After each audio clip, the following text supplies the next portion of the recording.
최근 넷플릭스 오리지널 시리즈 경성 크리처에 출연한 배우 한소희 씨가 자신의 SNS에 안중근 의사의 사진을 게재하면서 많은 화제를 불러일으켰습니다. 그녀의 이 행동은 일본 누리꾼들에게 반일 행동으로 해석되어 항의의 목소리가 높아졌고, 그녀는 슬프지만 사실이고 용기 내줘서 고맙다는 소신 있는 답변으로 대처했습니다. 이런 사건을 통해 우리는 안중근 의사의 삶과 그의 헌신이 얼마나 큰 영향력을 가지고 있는지를 다시 한번 확인하게 되었습니다. 오늘은 안중근 의사의 삶을 함께 살펴보면서 그의 용기와 헌신에 대해 배웠으면 합니다. 안중근은 황해도 해주부 수양산 아래에서 아버지 안태훈과 어머니 조마리아 사이에서 태어났습니다. 그는 가족 중 맏아들이었습니다. 그의 할아버지인 안인수는 진해 명예현감을 지냈으며 해주 일대에서 미곡상을 경영하여 상당한 재산을 축적했습니다. 할아버지 안인수는 1911년 한국을 방문하여 안태훈 일가의 활동지를 답사한 베네딕토 수도원의 노베르트 베버 신부의 여행기에 따르면 당시 해주에서는 안인수와 그의 아들 6형제 그리고 가족 총 36명이 함께 살았다고 합니다. 안인수는 이때 400석의 토지를 소유하고 있었습니다. 할아버지가 대지주로서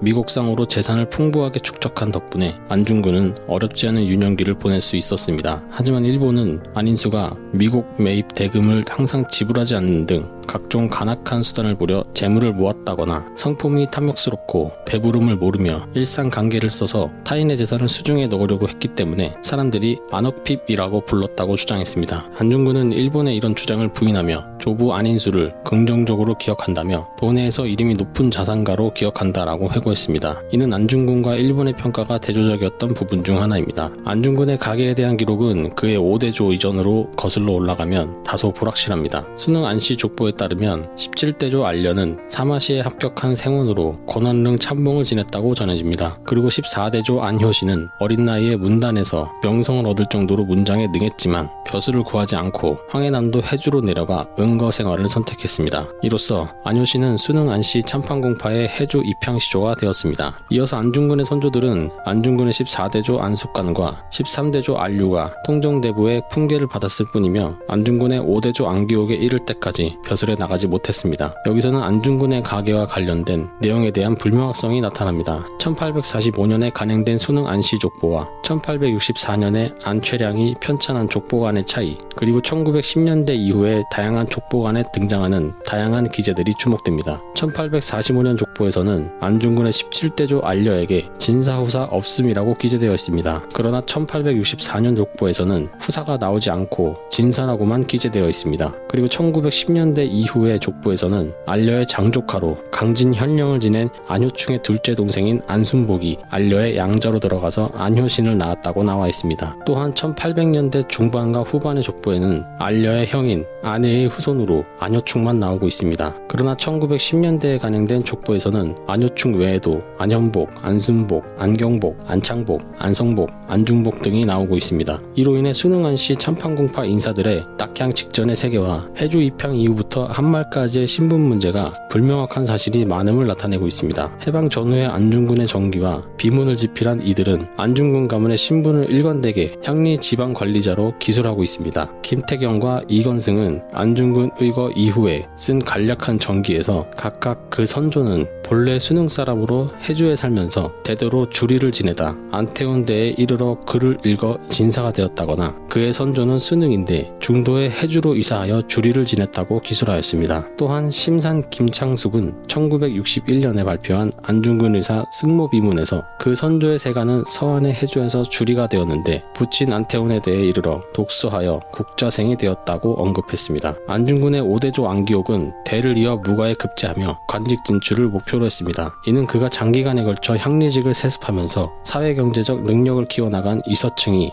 지난시대의 향리 출신으로부터 양반층으로의 상승을 꾀하는 신분상승 운동을 진행했음을 나타냅니다.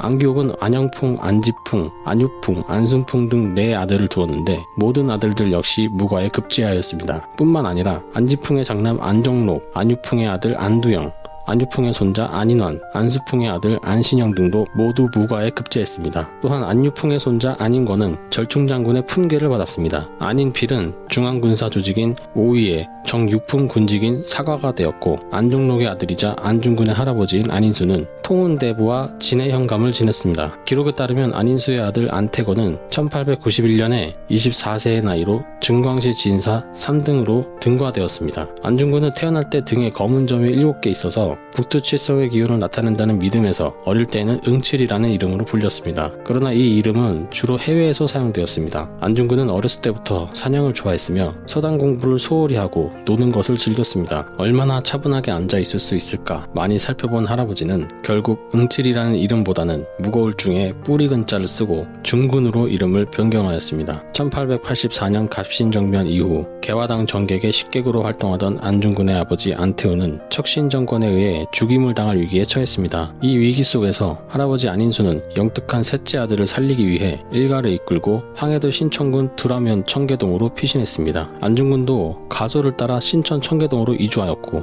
이곳에서 아버지가 세운 서당에서 훈장을 초빙하여 공부를 했으나 사서오경에는 이르지 못하고 통감 9권까지만 배웠다고 합니다. 안중근 자신은 안응칠 역사에서 내 나이 67대 조부모의 사랑을 받으며 서당에 들어가 8, 9년 동안 한문을 익혔으며 조부께서 돌아가신 뒤에는 사냥만 하며 학문에 힘쓰지 않았다고 회고하였습니다. 안중근은 16세에 상투를 틀었고 자주색 명주수건으로 머리를 동이고서 돈방총을 메고 노인당과 신상동으로 날마다 사냥을 다녔습니다. 안중근은 연기가 넘치고 여러 군인들 중에서 사격술이 제일이어서 나는 새와 달리는 짐승을 백발백중으로 맞추는 재주가 있었습니다. 이 내용은 백범일지에 실린 김구의 회고담입니다. 김구는 1894년 동학농민운동 당시 이른바 아기접주로 활약했으며 이듬해인 1895년 안중근의 부친인 안태훈의 집에 몸을 숨겨 간신히 목숨을 건진 적이 있습니다. 당시 김구는 19이었고 안중근은 16 소년이었습니다. 당시 김구는 안중근을 멀리서 바라보았을 뿐 깊이 교류하지는 않았습니다. 이후에도 둘은 다시 만난 적이 없습니다. 하지만 한국의 독립운동을 대표하게 될 두 인물의 운명적인 만남이었습니다. 아버지인 안태우는 1894년 동학농민운동이 발생하자 동학농민군을 토벌하기 위해 자발적으로 창의를 일으켜 승리를 거뒀습니다. 이후에 황해도 관철사의 요청으로 안태우는 삼포군을 조직하여 농민군 진압작전을 이끌었고 소년 안중근 또한 동학농민군 토벌에 참가했습니다. 그는 박석골 전투 등에서 기습전에 참여했습니다. 안중근의 집안은 천주교 성당 건축에 참여할 정도로 신앙심이 깊었으며 안중근 자신도 1895년에 천주교 학교에 입학하여 신학을 배웠습니다. 1897년에는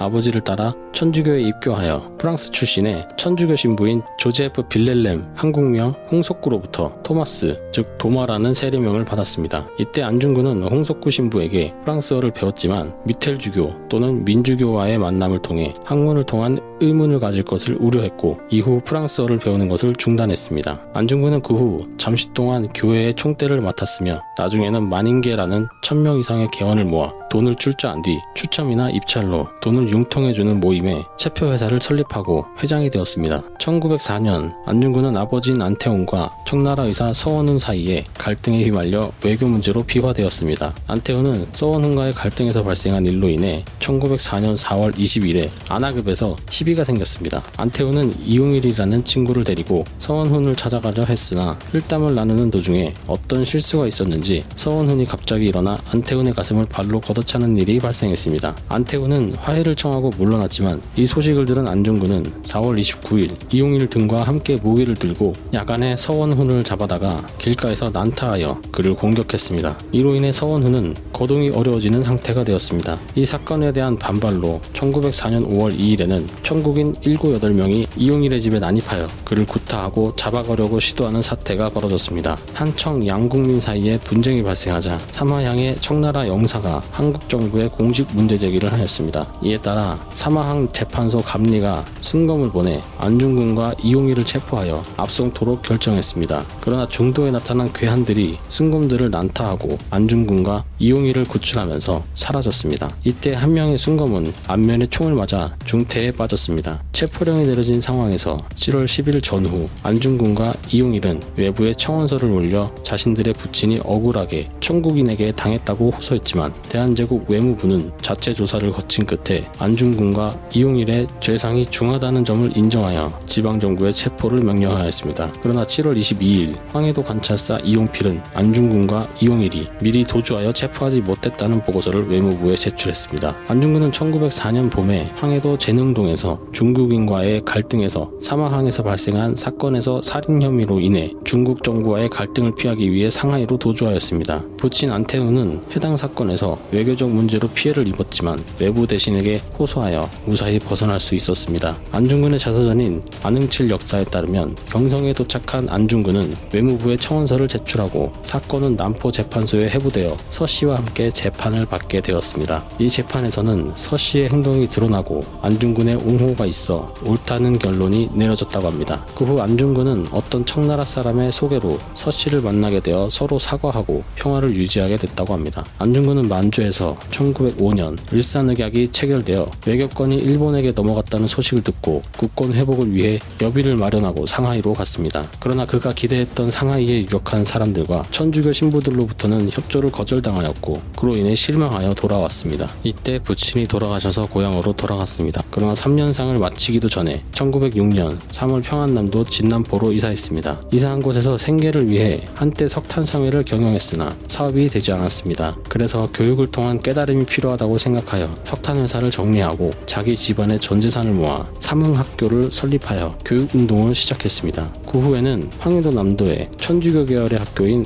남포 도니학교를 인수하였고 안중근 자신도 교사로서 아이들을 가르쳤습니다. 1907년에는 대구의 독립운동가 서상돈 등이 주도하는 전국적인 국채보상운동에 안중근이 적극적으로 호응하였습니다. 그는 국채보상 기성회에 가입하여 회원이 되었고 열심히 활동하여 인정을 받았습니다. 그의 노력이 인정받아 국채보상기성회의 관서지부장으로 임명되었습니다. 그러나 국채보상운동은 일본의 방해로 인해 실패하게 되었습니다. 1907년에 황제 고종이 헤이그 특사 사건에 책임을 지고 강제로 퇴위당한 후 한일 신협약이 체결되고 군대가 해산되면서 전국적으로 의병이 일어났습니다. 이때 안중근은 독립전쟁 준비가 필요하다는 생각으로 강원도에서 의병을 일으키는 데 참여하였습니다. 그는 매국노를 척결하는 주장을 하면서 의병대를 찾아다녔습니다. 그 후에는 황해도 의병대의 한 멤버로서 일본군과 싸우다가 자신이 직접 국외에서 의병부대를 창설하기 위해 블라디보스토크로 건너가서 개동청년회에 가입하였습니다. 그리고 곧 개동청년회의 임시 사찰이 선출되었습니다. 1907년 연해주로 가서 의병운동에 참가하였습니다. 이듬해 1908년 7월 전제덕의 휘하에서 대한의군참모총장 겸 특파독립대장 및 아령지구 사령관의 자격으로 어민석과 함께 100여 명의 부하를 이끌고 두만강을 건너 함경북도 경운군 노면에 주둔하던 일본군 수비대를 기습 공격하여 전멸시켰습니다. 그 뒤 본격적인 국내 진공작전을 감행하여 함경북도 경운군과 신화산 부근의 야산에서 일본군과 교전하여 전과를 올렸으나 얼마 후 일본군의 기습 공격을 받아 처참하게 패배했습니다. 이때 기습 공격을 받은 이유는 다른 의병대원들의 반대에도 불구하고 안중근 혼자의 뜻으로 전투에서 사로잡은 일본군 포로를 국제공법에 의거하여 석방해 주었기 때문이라고 합니다. 이 일로 의병의 신임을 잃은 그는 블라디보스토크로 건너가 새로이 의병을 다시 일으키려고 했으나 많은 사람들의 비판을 받고 부대는 곧 해체되었습니다. 1909년 초에 안중근은 뜻이 같은 동지 11명과 함께 동의단지회를 결성하고 의병으로 재기하기 위해 노력하였습니다. 안중근은 이때 왼쪽 손에 넷째 손가락 한마디를 끊어 혈소로 결의를 다졌습니다. 안중근의 수위는 이때부터 찍기 시작한 것입니다. 1909년 10월 26일 이토 히로부미가 러시아 제국의 재무장관 블라디미르 코콥초프와 회담하기 위해 하얼빈에 도착했습니다. 이 소식을 대동공보사에서 들은 안중근은 이토 히로부미 암살에 참여하였습니다. 10월 21일에 대동공보사 기자 이강의 지원을 받아 블라디보스토크를 떠난 안중근은 우덕순, 조도선, 유동하와 함께 하얼빈에 도착했습니다. 당초 계획은 동청철도의 출발지인 장춘의 남장춘, 관성자역과 도착지인 하얼빈, 체가구역의 4개 지점에서 암살을 시도하려 하였으나 자금과 인력이 부족하여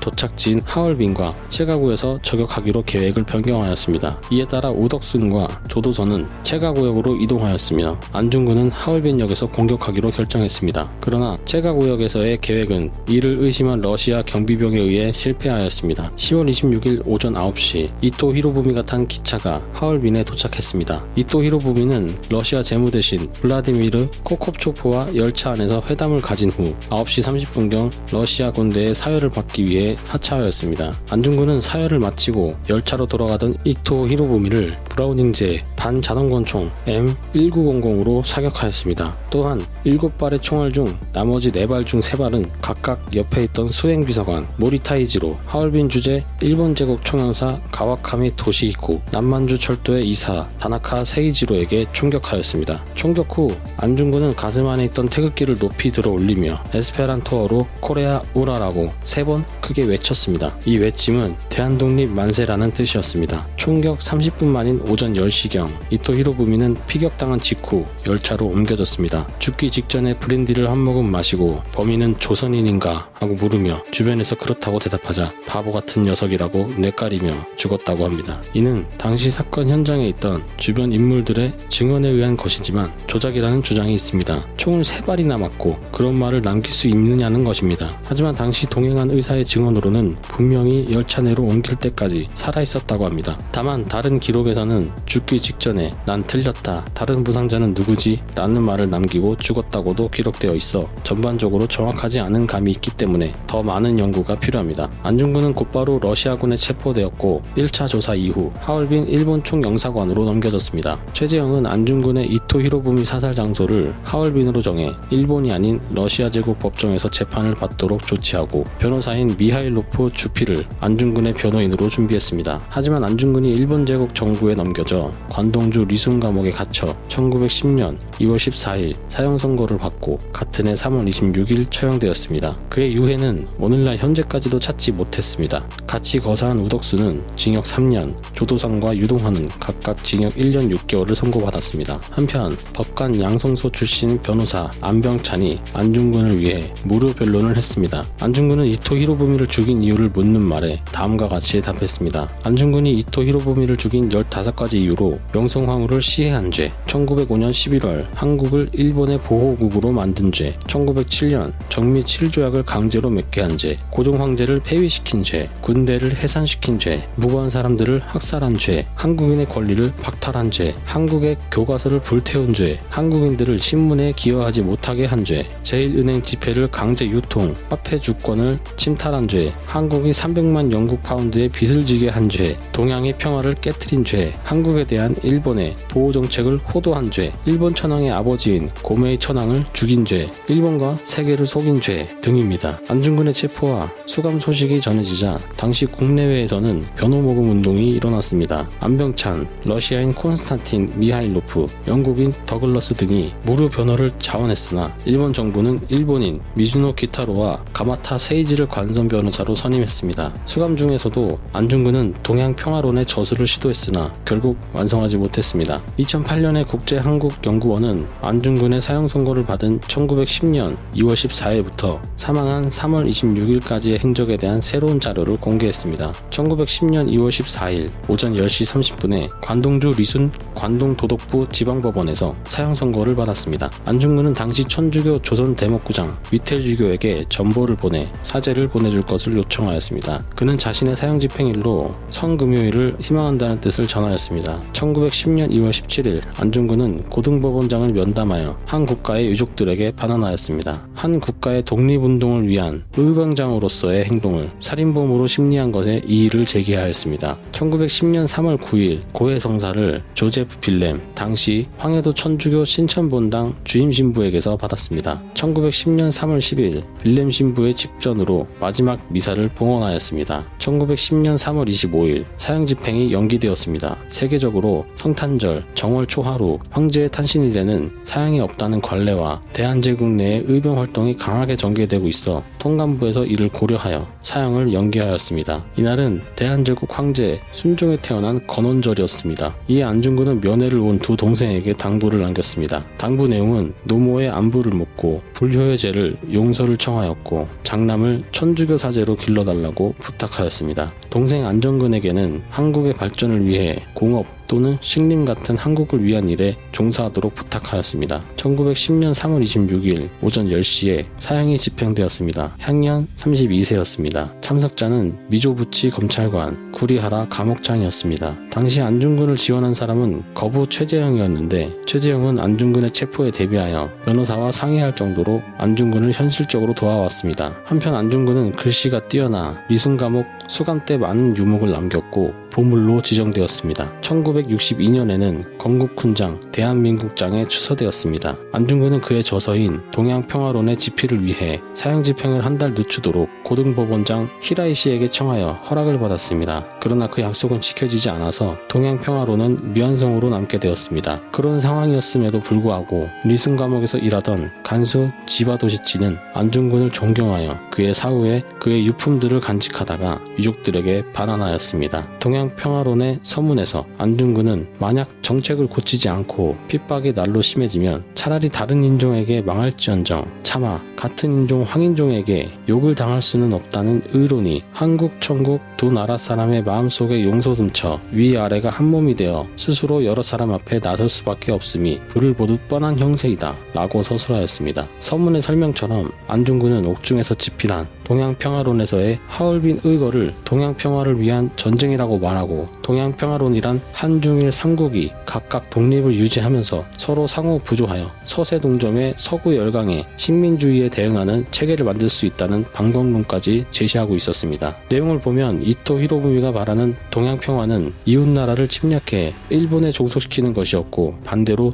일본식 동양평화를 주장하는 이토에게는 안중근은 동양평화의 교란자였습니다. 이러한 이토를 제거하기 위하여 이토 히로부미 저격 사건을 일으켰고 이후 5개월간의 수감 생활과 공판 과정에서 안중근은 이토의 사살이 동양평화를 지키려는 정의의 응징이었음을 줄기차게 강조했습니다. 다른 내용으로는 하얼빈 의거를 동양평화 의존으로 기술하고 있습니다. 사형장에서의 최후 발언도 나의 이 거사는 동양평화를 위하여 결행한 것이므로 임석 재원들도 앞으로 한일 화합에 힘써 동양평화에 이바지하기 바란다 였습니다. 1910년 3월 25일자 대한매일신보에는 안씨 결고라는 제목으로 다음과 같은 내용이 보도되었습니다. 2월 15일에 변호사 안병찬 씨가 안중근 씨를 면회 고별할 때 안중근 씨가 한국 동포에게 결고하는 사의를 안병찬 씨에게 전하였습니다. 그는 한국 독립을 회복하고 동양평화를 유지하기 위해 3년간 해외에서 노숙하다가 마침내 그 목적을 이루지 못하고 이곳에서 죽음을 맞이하게 되었다고 말했습니다. 그는 우리 2천만 형제자매에게 각자 분발하여 학문에 힘쓰고 실업을 진흥하여 그의 유지를 이어 자유독립을 회복하면 죽는 자 여한이 없을 것이라고 말했습니다. 아들이 일본 정부에 의해 사형 판결을 받자 그의 어머니인 조마리아 여사는 항소하지 말라고 권했다는 일화가 널리 알려져 있습니다. 아래 글은 조마리아 여사가 감옥에 있는 아들에게 보낸 편지라고 알려진 내용입니다. 네가 만일 늙은 어미보다 먼저 죽는 것을 불효라 생각한다면 이 어미는 조속거리가 된다. 너의 죽음은 너 한 사람의 것이 아니라 한국인 전체의 공분을 짊어지고 있는 것이다. 네가 공소를 한다면 그것은 목숨을 구걸하고 마는 것이 되고 만다. 네가 국가를 위하여 이에 이르렀을 즉 죽는 것이 영광이다. 모자가 이 세상에서는 다시 상봉치 못하겠으니 그 심정을 어떻다 말할 수 있으리 천주님께 기원할 따름이다. 어머니의 뜻에 따라 항소를 포기한 안중근은 사형이 집행되기 전인 1910년 3월 9에서 10일경 어머니가 준비한 하얀 명주천으로 지은 수의를 가져온 두 동생 안정근과 안공근에게 마지막 유언을 남겼습니다. 그는 죽은 뒤에 그의 뼈를 하얼빈 공원 곁에 묻어두었다가 우리 국권이 회복되면 고국으로 반장하라고 말했습니다. 그는 천국에 가서도 또한 마땅히 우리나라의 회복을 위해 힘쓸 것이라고 말했습니다. 그는 동포들에게 각각 모두 나라의 책임을 지고 국민된 의무를 다하여 마음을 같이 하고 힘을 합하여 공로를 세우고 업을 이루도록 일러달라고 말했습니다. 대한독립의 소리가 천국에 들려오면 그는 마땅히 춤추며 만세를 부를 것이라고 말했습니다. 사형을 당한 그의 시신은 리순 감옥의 죄수 공동무역에 묻혔습니다. 일본 정부는 나중에 안중근의 정확한 매장지를 알려주지 않아 그의 매장지를 찾을 수 없었고 현재까지도 공식적으로는 유해가 묻힌 곳을 찾지 못하고 있습니다. 아들이 처형된 뒤 조마리아 여사는 중국 상하이에서 당시 임시정부 인사들에게 여러 가지로 도움을 주며 독립운동의 정신적 지주로 불렸습니다. 대한민국 정부는 2008년 8월에 조마리아 아마리아 여사에게 건국훈장 애족장을 수여했습니다. 해방 후인 1945년 11월 중화민국에서 돌아온 백범 김구 선생은 1946년 6월 윤봉길, 이봉창, 백정기 등 독립운동 3의사의 유해를 일본에서 찾아온 후 표창공원에 안장하였고 그 옆에 언젠가는 안치될 안중근의 가묘를 만들었습니다. 이것은 안중근의 시신을 꼭 찾겠다는 김구 선생의 결심을 보여줍니다. 하지만 김구 선생은 1949년 안두희의 암살로 사망하였고 김구 선생도 이곳에 안장되었습니다. 가묘 앞에는 이곳은 안중근 의사의 유해가 봉안되면 모셔질 자리로 1946년에 조성된 가묘입니다 라는 글이 새겨져 있습니다. 1962년 3월 1일에 대한민국 건국 공로훈장 중장이 추사되었습니다. 이는 나중에 대한민국장으로 개정되었습니다. 2008년에는 남북정부가 광복 이후 처음으로 안중근 의사의 유해 공동 발굴에 나섰습니다. 그러나 유해는 찾지 못하고 위치 또한 찾지 못했습니다. 중국 랴오닝성 갸렌의 리순감옥 북쪽 야산 어딘가에 안 의사의 유해를 묻었다는 일제 당시 간수들의 증언에 따라 정부는 2008년에 1차 발굴 작업을 진행했지만 별다른 소득이 없었습니다. 안택은 안중근 뼈대찾기 사업회 회장은 당시 정부가 발굴 작업을 진행했던 곳은 일본인 공공묘지로 태평양 전쟁 직전에 일본인들이 유해를 파서 본국으로 가져갔다며 10억 원의 예산을 들여 3천여 평의 땅을 파는 대대적인 사업을 진행했으나 실패할 수밖에 없었던 이유라고 말했습니다. 그는 나라와 동포를 위해 자신의 삶을 바친 사람입니다. 그의 헌신과 용기 그리고 불굴의 의지는 우리 모두가 본받아야 할 가치들입니다. 난세에 영웅이 나타난다라는 말이 있습니다. 어려운 시기에는 용기 있는 사람들이 나타나서 우리를 이끌어줍니다. 안중근 의사는 그런 영웅 중 한 사람이었습니다. 그는 어려운 시기에 우리나라와 동포를 위해 헌신하였습니다. 우리 모두가 그의 정신을 이어받아 어려운 상황에서도 용기를 내고 헌신적으로 행동하며 우리 모두가 영웅이 될 수 있음을 기억하시길 바랍니다. 그리고 그의 정신이 우리 모두에게 힘을 주길 바랍니다. 안중근 의사에 대한 이야기는 여기서 마무리하겠습니다. 시청해주셔서 감사합니다. 수면제 비용은 여러분의 구독입니다. 여러분의 수면제 디어게인이었습니다. 편안한 밤 되세요.